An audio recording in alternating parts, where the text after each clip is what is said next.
Hi there guys, and welcome again to a Red Gaming Tech gaming news video, and I have yet more PlayStation 4 news for you today.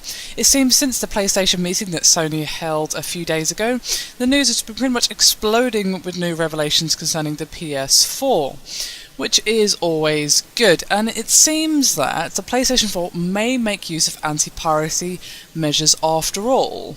This is just a rumour and partly speculation as well, so this is not confirmed by any means. I just want to make that clear before I actually begin. So basically, a recently discovered Sony patent was recently spotted by NeoGAF, which does suggest that game load times will be measured against an acceptable benchmark to determine whether they're pirated or not. As to the specifics, the application of the obviously the patent explains it as a system and method for detecting piracy of a software product that is distributed on a particular media type is described. Embodiments of the invention track a title load time of a software product that is distributed on a particular media type and compare it against a benchmark load time for that media type. This comparison is used to detect if the title may have been illegally transferred or pirated to another unauthorized media type. Hopefully there's actually a flowchart here to help this make a little more sense to you guys, and it should be on screen right about now.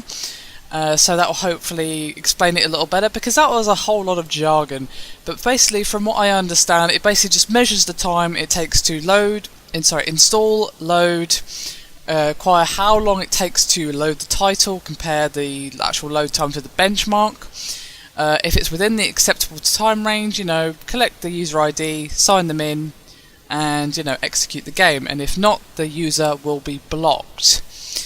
The only thing is, though, nowhere on the patent does it mention the PlayStation 4, so the idea that the console may use this method is entirely speculative, as I said earlier. But it seems an interesting idea, although I don't actually know how well this is going to work, especially since last time one of these patents surfaced, it suggested that the PS4 wouldn't allow second-hand games to be played, and obviously Sony have confirmed that that isn't the case. You can use pre-owned games just fine. But let's say for a second, hypothetically, that Sony were to use this particular system. To be honest, I don't really think it would work out that well, because the thing is, it's just another hurdle for them to work around. I'm not saying that Sony shouldn't try to find piracy measures that don't punish the paying consumer. I'm all for that, trust me. I didn't want them to block pre-owned games. I thought it was stupid and it punished the wrong people. They need to actually punish the people who are doing it, rather than putting restricted DRM on the games. That's only going to affect the people that are paid for it anyway, because the pirates will of course just rip all of that out anyway. But let's just see.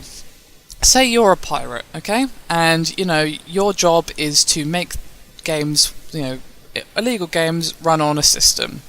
What are you going to do? You're probably just going to find some sort of workaround around this. And they could even just make a pirated version that has the same load time as a retail one, or even hack the OS for the PS4 so it doesn't even do the check. So it just completely doesn't do the check, and the PS4 is thinking, oh, it's fine, benchmark passed, even though the benchmark hasn't actually been made. And you could even just run the game off the PS4's hard drive if you really wanted to go around it. So I don't know how true this is going to be honest with you guys. It seems far too easy for pirates to actually get around this, and like I said, I'm not pro-piracy or anything, I'm anti if anything like that, but all I'm trying to say is Sony should absolutely 100% try and find some anti-piracy measures that don't punish the paying consumer, but obviously they need to actually be effective to be worth the cost and time it would take to implement on the console. And I don't know if this particular method would be it, if they're even using it. Obviously, as I've said multiple times now, it's entirely speculation and rumour at this point. Nothing is confirmed.